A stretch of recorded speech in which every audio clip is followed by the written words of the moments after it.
Hi, my name is Sangeeta Kumar, and I'm the CEO and founder of Be the Change Consulting. Join me in Liberated AF, the workplace revolution. This is a podcast where we get to explore what does it take to become the organization that we want to work for. So what is that? The organization I want to work for, it supports my humanity and makes me feel like I belong. It's a place that isn't racist, it isn't extractive. It works for the boomers and the Gen Alphas. There's space for everyone to bring their genius to work. Don't we want to become that? And don't we want to create that? So I have been studying organizational dynamics for over 20 years, and I love working with teams stuck in an entrenched challenge to bring clarity to diverse perspectives and look for ways that human-centered systems. We're going to tell stories, we're going to answer questions, we're going to offer strategies on this podcast. Together, we are going to become something new. Let's go. We are back with another episode. Hi, Sangeeta. What's up, Bong? It's up. It's up. How's your work week looking? It's like early Monday, so the start of the week. I hope it's gonna feel. I'm trying to do these like meditations where every day, every morning, I'm meditating on spaciousness in my day. That I like just have like enough breaks and like a moment to breathe between meetings, and it's like it makes a difference to just visualize it, whether I've scheduled or structured for it or not. Just to be like, oh yeah, that matters to me. It changes. Thank you for sharing that.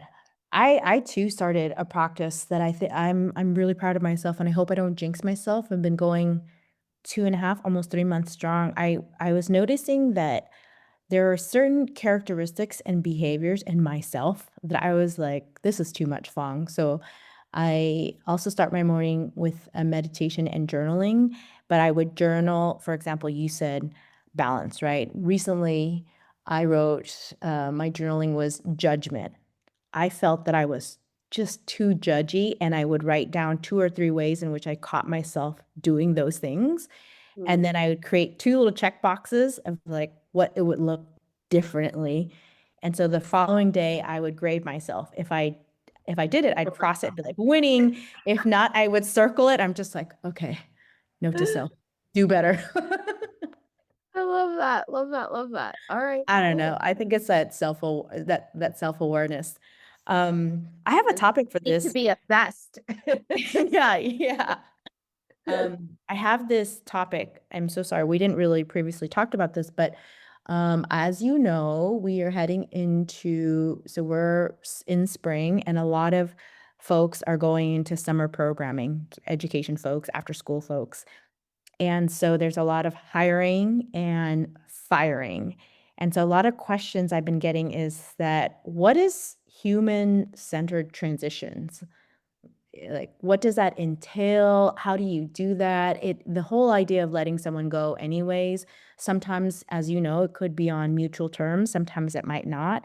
And it's not just the person leaving, it's the people that are left behind. So maybe we can use this time to unpack this a little bit. Oh my God. Yeah, I think the just the thought of like human-centered transitions, I feel like it in my body that the memories of times where I was working on a team and someone was either fired or let go. And and as a younger employee, like I didn't really know the difference. Like what's a firing, what's a letting go, like what's a layoff? I know those words were used by the people who were my bosses, like like they're protective blankets.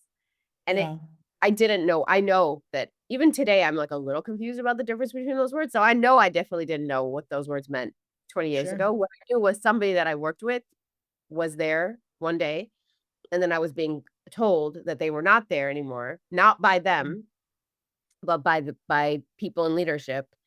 And then they were also saying things like, "Oh, we can't tell you all of the information." Yeah. So like those are I have that memory of like, okay, there's if we want to know how to make something like that human centered, I have it in my body of what did not feel human centered, at least to Sure. that human, right? To that part, that version of myself. I've also now had the experience of like Well, do you have a memory like that of like having a colleague kind of disappear? Yeah. Yeah, I mean, because we coexist together, and then to your point, I still don't know what those terms mean, and I think I use them interchangeably, and they're probably wrong how I'm using it. But the hardest for me is that when someone leaves, um, you get that, "Oh, we can't talk about it because it's confidentiality," and I'm like, "Okay, that sounds like some lawful things," but at the same time, I've been in spaces with this person. I either miss them or I don't know what to do because 'cause they're not here anymore, and so I always get really confused on how do I navigate this next part? Do I just pretend like this person didn't hold this big project prior, or do I pretend that it's that confusion afterwards for me? Yeah. Yeah, that's definitely there, right? That HR, what you're allowed to say and what you can't say. That makes it also, I think, more scary for an Yes. employee who is not tracking all of the language, the technical language, and then to be like, oh, there's more technical reasons why I can't know why somebody who worked here yesterday doesn't work here anymore. Okay, so then if we're like, one of our moves is to in like assessing how to make something human centered is to describe or try to catch like what are the ways that it doesn't feel human centered, right? So we've Mhm. said those things, right? Like for the people Yep. who are left behind, they need to have a story that makes sense with language that tracks for them. And if they don't have a story that makes sense, regardless of what the organization says, right? Like um they need a story that makes sense. And if they don't have a story that makes sense, they will create one that makes sense. And Right. the self-creating, right? What makes sense to me if I remember what it's like. And, now I'm also like drawing from thousands of interviews we've done with people after a transition, right? Because like Mhm. you're Yep. seeing people are talking about laying people off in this budget season. We know that lots of nonprofits have structural layoffs built in because they don't have the funding to have dedicated staff year over year over year. We know like Mhm. city governments or county governments, they create time-bound positions. So like there are people in positions who know that there's like a ticking time clock over their head and they're like Yeah. trying to perform well enough so that their jobs turn into a permanent placement. And that, what does that do, right, to somebody? Mhm. And but knowing that you're gonna eventually leave. So there's like all these different like contexts in which people's positions, and then there's like budget and funding. And we know right now we're in a moment where nonprofit funding feels precarious for everybody. What are funders Right. doing with their funding? That is like a little confusing. What are we funding? The threats, the attacks. There's like priorities are shifting. So people have, right, on the other side, people, organizations and people in leadership, people kind of managing budgets and thinking about what resources are available, are working with unpredictable funding sources often, and people will leave. And so Mhm. it's kind of like a funny thing that we are so bad at it, at like bringing people into organizations, right? I think hiring and onboarding is a portal that often, I think it's on like a different podcast we could do, but we hear about people who've been working in a big system for a long time and have like onboarding trauma, like the stuff Yeah. that they never quite learned and then they got in trouble for not knowing or whatever. There's like that onboarding and landing struggle, and then there's like a leaving the organization struggle. And so like in that leaving place, there's the employee themselves. What are they told? And how Mhm. are they like handled, right? How are they supported, not handled, but supported and carried um and there's often struggle there. And so then on the other side there's the employee, and maybe they're leaving because they want to, maybe they're leaving because they're feeling like they wanted to stay but they couldn't, the conditions weren't right for them. And then there's the people who have to hold a person through a series of performance conversations where they're assessing, are you the right fit, are you not the right fit, how do I give you feedback? Like we know supervisors are hella undertrained in Mm. that Yep. sensitive conversation. Most of us are not trained in how to do that.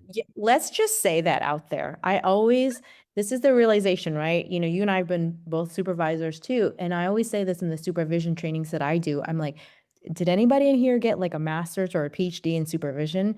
No, like we went to college, there were no classes that talked about people management, or they talked about leadership, but not specifically supervision. So there's like a lot of things that we didn't know how to hold a space to support, an employee relationship and professionality. So that is real, real, real. Hmm. Yeah, and if you imagine, I know how I felt. The first time I had to take an employee through a series of conversations where I was kind of assessing, like, are you the right fit for this role or Mm. not? And maybe I started having that question in my mind before the employee had any idea. Or, Mm. it depends what kind of employee they are, right? Some of us stay alert, stay hyper vigilant, like we think we're always being assessed. Like, look at you assessing your own your own mental, your Okay, own that's a judgment. whole nother thing. So, a lot of us are like, I know people are always watching me, and I want to constantly like get better, and maybe there's curiosity and like an eagerness to grow. And if you feel like you're in a safe place to reveal the things that you're struggling with, and people will actually support you, you might be honest about that. There's another mindset where you're just paranoid, and you're like, people don't really want me here. Mm, Um, I don't feel like I'm cutting it. I feel like I'm not I feel like everybody knows something that I don't know. And mm, so, yeah. maybe you always are feeling a little bit on edge in these conversations with your supervisor. So on the other side, when I was a supervisor, I know that, like, when I would was in the place of like trying to assess, like, is what is this person working on, and how much time is it taking them to do this, and where are they getting stuck, and are there places where they're asking a colleague for help with their work, and is that okay, is it not okay, like maybe not as a from a place of like a witch hunt, but I was trying to assess because I'm trying to understand like what is actually happening. And it's really hard to shift something. Like we say this all the time, Yeah. podcast. You have to visualize it first, right? The first state is to get really clear what is happening. And then we get really clear in our minds, like what could happen and then, or should happen. And then how do I get this person there?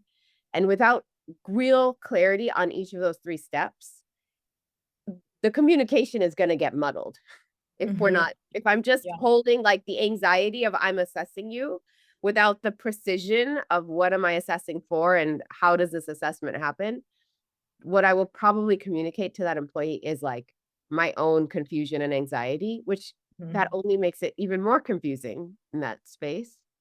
When do you bring someone the awareness of this of the assessing what you need to assess? I So as a leader, do you have that initial reflection yourself, and then you so to be I like what you said is that one way to assess what is human centered is by naming what it's not. And Mm-hmm. so we've already listed all these different ways in which if you're having like your own monologue in your head without visualizing it, when in all that have you learned that you bring in that employee to have that conversation around the assessment? I also know that one thing that you say a lot is clear is kind. So Mm-hmm. I'm curious, do you as a leader do that initial reflection first, or within a team of understanding a role, right? Maybe getting clear on that particular role, what is needed, not just for this particular person, but for anybody who comes in, and then you bring that person in. I mean, I think how that conversation happens, this always happens. Like I thought we would start talking about the firing itself or the layoff itself, Yeah. like start the conversation from that point. But we've backed ourselves way up, Yeah. right? Way back Yeah. to even how you onboarded that person into the Yeah. organization. And so it is true that like the pedagogy of these are not independent systems, right? How I hire, how I onboard, how I supervise, how I support, how we do performance improvement plans, how we do feedback, how we create review cycles. If it's the same set of values and we know how the tools and the processes link together, it creates like a web of support for an employee to understand, employee meaning both the employee and the supervisor, the supervisee and the supervisor. It creates sort of like some cohesion around how Mhm. those different pieces work together. If the way that we onboard has no connection to how we supervise, it's going to feel like there's no link. And if the way that I supervise isn't connected to the way that I start having a performance assessment conversation, it's going to feel awkward because it's not going to be practice. So of course it all connects. I think if you want to start to have, so if the question is, do I start to have a conversation with an employee saying, hey, we're assessing you in this role. I'm not sure it's the right fit.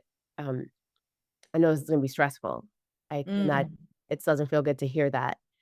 Why don't you take a minute to have your feelings about it, or take a breath, and then let's when we come together, I'm going to lay out a process for you for how this is going to go down. So okay, so if you hear me say that, like, how could you? So the question would be like, could you say that to this employee? I know that there are. Well, how did that sound? Let me just ask. I mean, I think I've cheated because I've been in an organization and I've seen this practiced. I think hearing it how you said like that is way better than I've heard it in other ways before. So that already, but Maybe even for me. right, right. But however, hearing it, no matter, how your tone is, how gentle you are, and how clear you are, it's still really hard. I think for me, if I was hearing that and it wasn't coming from you, from someone in our organization, my mind would race a million miles going like, oh my gosh, like, what is this all? You can tell me to take a breath. But I think, it's Yeah, you're gonna still, freak out. yeah. Okay, so then the thing about that is, right, if I back it up, and if every week in my supervision, we have had really clear metrics of success, and we have like some kind of dashboard that we're looking at, we could be in this assessment together, right? We could be like, oh, it took you, oh, you didn't even get to these 4 tasks this week because it took you that's too much time on the first 3 tasks. Mm. So, right, when I see that happen, if I, in my supervision, am saying to you, I think you're not keeping pace on the tasks that are assigned to you, and you're falling behind. And this might be, we might be asking you to do more than your pace that feels comfortable to you, but this is what this organization needs for this role. You're gonna have to work on getting your speed, getting faster. So think about where can you move a little quicker? Where can you create some efficiency? Where can you build better systems for yourself? I'm not asking you to work longer, but I am asking you to figure out how to get all these tasks done in the time that you have available. And that's an efficiency game. You got to strategize to make that happen. So like, if we've been doing that, now maybe you're cluing in, right? It's not like the first time we're talking about, oh, you're falling behind on your tasks is this assessment conversation. Right. We should have been having it for a couple of weeks. So if we've done that, which of course not everyone is doing, and of Yeah. course not everyone has enough like ability in their like, I think it's also a technique as a supervisor and to create some place in the way that you're having your check-in conversations where you and your employee can look together at what success metrics look like, and you're constantly looking at, are we hitting enough of the targets that we're in a safe place? And so what is human centered about that, right? Nobody wants to be assessed, like constantly assessed. I know that feels stressful, but most of us are in our heads with some level of hypervigilance anyway. Most people who have a boss move through their work life wondering, does my boss think I'm doing good enough work? Can I rest or should I hustle? Can I rest? Should I hustle? Did I get away with it? Should I work harder? Should I, you know what I mean? Like, where can I cut a corner? And we should, like, cutting corners here and there in a strategic way. If it doesn't impact the outcome, why not do that? So that, I think, is about working smart, but we can be in a live conversation together. And that is what creates the human-centered thing, is to take a labor that maybe one person is doing on their own without quite knowing what the person who has more positional power is thinking or wanting, and to be in a more transparent conversation together. What does success look like? How do we measure it? How do we keep talking about, are we there at success or not? So that our mental movies and our language about how we describe is aligning. If we've done that in our supervision, now an assessment conversation is going to be much easier. Does that make sense? Right. Totally makes sense. When you were talking about the mental movies, then we're pointing to all those different places where We we have agreed on what we want to see and how for it to sound. Okay. Yeah. So Okay, so now let's jump. so now let's jump. So we've done all those things. We've named all the areas that we want to work on and what is needed. And now it's this assessment at the after Yeah. all these conversations, after all these supervisions. Yeah. So now if I think I have the both the relational trust with this employee, and if I um think they have the sort of psychological maturity, right, to Mm, have to be in a transparent conversation, like not everyone can do it. It mm, so I think now the choice point is that to be as honest and clear as possible for the supervisor to have built the capacity to have an uncomfortable conversation, right? So I can't say I don't want to share the most transparent version of that we're in an assessment moment with you because I don't want to do it. That's not fair. Like I am not mm. the human that I'm centering in this moment because the Ooh, impact, right? The person who is right, on the right. vulnerable side of this Yep. with the less power is the employee. And so I don't get to center myself. So human centered, yes, the supervisor is the human in that. Right. How I'm centering my humanity in that is to say, oh, Sangeeta, you're really nervous to say this to Fong. Like you love Mm. Fong. Things are not working out. This is not true, Fong. This is Yeah. not. But if I had to say that to you, like I would feel terrible if I was Yeah. like, oh, there's a budget cut, there's a funding cut. I don't think we can support your role anymore. Um, and I might, right, how scared or sad or anxious I might feel to say that out loud to you might make me one, not want to communicate. So I might wait too long.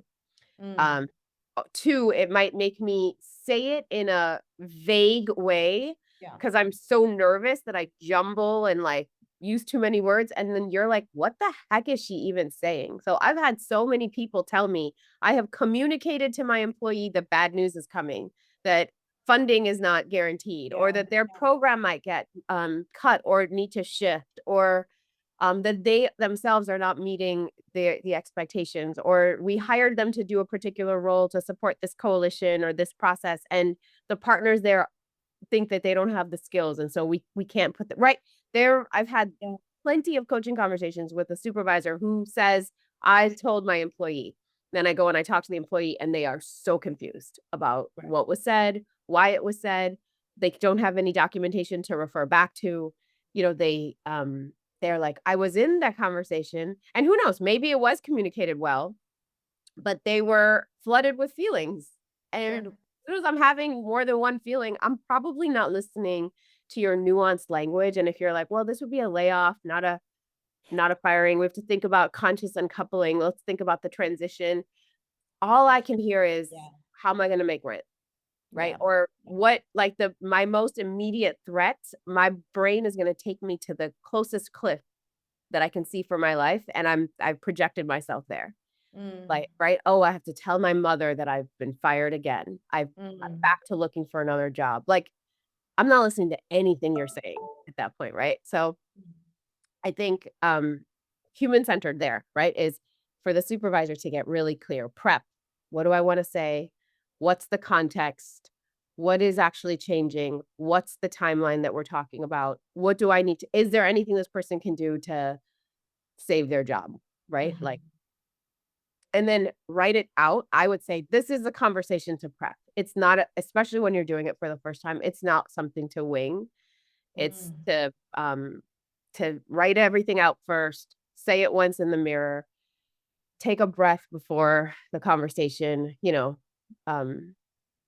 and then say what you need to say, and then write it down and send it in an email. Mm. And so then it's like you've done it a couple of ways. You've um, and then that I think a thing that you can say in that moment, even if we're just in that assessment phase, is we could say to them, how do you want to talk to your colleagues about this? Okay. I can Yeah. imagine this is I know this is scary.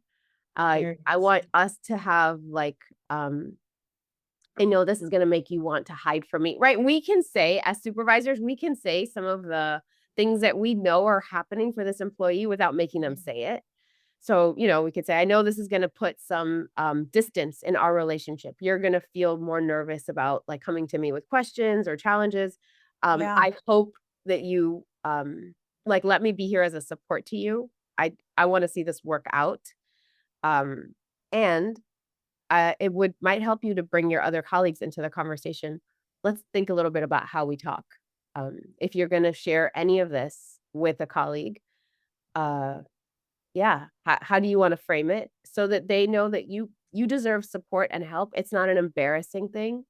And we also don't want to pit you versus the organization or the organization against you, because that would break our culture here. And so um, how you sort of navigate this with grace. Like let's think a little bit about how it's not just you and I in this. There's a whole bunch of other colleagues that are around us. How do we want to bring them in? So then now we can start to move. And this is why I'm like, you have to assess the employee. Not every Yeah. employee will go there with you, right? They might be Right, like, right. screw you. I'm not thinking about your team and the culture. You're trying to protect like somebody with like Yeah. me might go, you're just trying to protect yourself, you don't want me to talk shit about you or what, Yeah. um so that might happen. But I think if we can name it as like, I'm sure you're thinking about what this means, with respect to your other colleagues. I want you to know how I will say it is, um Fong might come to you all for help with one of these three things. Please help her right now. We're giving her some extra support. So it doesn't need to be a secret that we're in this process, because I think that puts an added strain on you. I think that's the thing that makes it hard, right?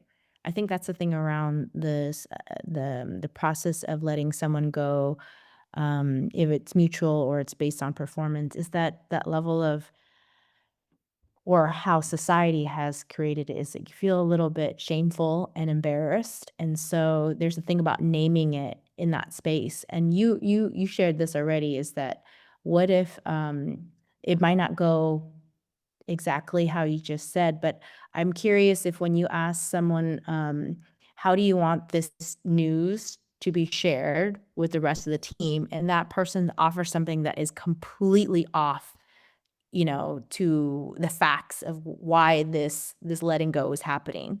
Like, what do you do? I see. Okay, so if we've gotten all the way to their Yeah, being let go, exactly. So you've done all this process, you're having these conversation, everything is transparent, you're staying grounded and you're centering this person. And then and there's the thing where you're asking, so how would you like this news to be shared with the rest of the team? yeah. And Okay, so then I think we can do a couple things at that actual planning the transition itself. And yeah, this is super tricky because not everyone is happy, right? They're not walking yeah, out happily. So then the question is like, what can the organization do to sort of balance it out? Because we know that how if someone can leave telling their own story of why they're leaving, and if it matches what if we can yeah, land on yeah, a yeah, story together. So I think part of what organizations can do is say, could we write something together? Could we write a departure message together? I'll write it like this. You write your piece, and can we send one email together? And that means we coordinate on the message. And with that, here's what we can offer to you, right? So then I would think we could get to, maybe we can offer a couple months if we can do that, right? So you can connect a severance to like the transition plan. We can say, I'm sorry this isn't working out. This role isn't working out. We want to work on a transition plan. We want you to be good. We want the organization to be good. Um, we can do a 3-month severance, meaning 3 months worth of salary. yeah, Um, and we would be down to do that, like on a couple of conditions. We want to make sure that you leave the organization in good shape. So help us tell the story of, how we got here. And we want to tell it, in an honest way, but also one that preserves everybody's dignity, and also make sure employees understand, like, how do people end up leaving here? Because that is the part of the story that the employee cares about. What happened, that there's like some tea inside of that we might feel like we could sensationalize. But what I find employees need is like, it's like they need three messages. What happened? This person is leaving. Why are they leaving? What is their timeline? Right. So that's kind of like get the facts and the logistics and make it as clear and don't waffle on that story. The Mm. second thing is to say, how do people leave here? Um, or to normalize people will leave here. We do our Yeah. best to support people. People will leave here. I can't go into the details of this person how they left because that's up to them to say. But here's what I can tell you: in this organization, if you are being assessed for your performance, you're gonna know. You'll know for at least 3 months. There will be a rigorous Mhm. performance improvement process. There will be a You will have heard about it in supervision. You will have gotten feedback about it informally. You will be given 6 months notice, and there won't be a PIP that, if you get put on a PIP, you will know, and you'll have 3 months. So just know that like this stuff doesn't come out of the blue. Mhm. You won't be surprised. That's the first thing. The second thing is we won't contest unemployment. If you decide that you want to frame it as a layoff versus a firing so that you can get unemployment, we won't contest that because we want you to be good. So that's the second thing. And the third thing is we will always, we'll provide a letter of recommendation and have the most honest story possible, but we will also Yeah. really want to work with you to make sure that you can land another job somewhere else. So like whatever, right? And maybe you can't say all those things. You can say some of those Yeah. things, say what's true for you. But I think people are thinking, how are we going to take care of this person walking out the door? Because what if that happened to me? Right, so Mhm. that's the second thing, and then the third thing I think we can say to the staff is, "I'm gonna tell you the most honest story I can about, what happened between me and so and so, this employee, in the past 3 months, that allowed us to get to the place where they weren't the right fit for this organization right now. And I want you to notice that when I talk about this person, I will never make it sound like it was 100% their fault or 100% my fault because Mm. nothing ever is. Everything is balanced. And when you're talking to each other Wow. and when you're listening to maybe this person tell their version of the story, I want you to listen for like, are they telling a balanced story? And if they're Mm. not telling a balanced story, it's because they can't yet. And so we love on that part of them, but also know that that probably isn't 100% true. And what you can do is push on them to say, did the organization not support you at all? Did it really feel completely unfair? Did it feel like it came out of left field? And listen to how they describe it. I don't want to put words in their mouth. But these moments are hard. And so how they speak might not accurately describe the the balanced version of the story. And we all know that when we're upset, we might not tell a balanced version. So I think just even saying that, it helps insert some logic. Like, I'm not Yeah. talking shit about anybody. And if Right. someone's telling their story as though it was all one sided, problematic, then have some like discretion in how you're hearing. Yeah, it brings it invites people to hold a little balance and to also open up their perspective too. Yeah. Um, we're coming to time, but I don't want to end this episode without asking you this question: is that what has shifted for you? You've shared so much, and again, I've been there and I've experienced a lot through our growth in our organization and understanding what human centered transition is. What feels different for you now that you're holding this value and this approach as a supervisor and working with your team around human centered transition versus how you've done it before? hmm Well, I guess I don't know if I have a single quick answer in my body, but what I could say is I think these are all just principles of engagement. And when there's people involved, there's just a lot of wild cards. And so being human centered means constantly saying, I'm going to center me and Fong in this moment. And that is very different than centering me and Sahana, my daughter, in a different moment. Or so what we're saying about like try to make visible, what is true for me and what is true for you, that's a Yes. principle. And then Yeah. how you actually do that, it's going to depend on both of us, our capacity at that moment, and like, That's what's true. possible for us in that moment. And sometimes what's possible for us in that moment is a diminished state. it's Yeah. not as good as our true potential, and that is also it's okay. Like Human-centered means messy.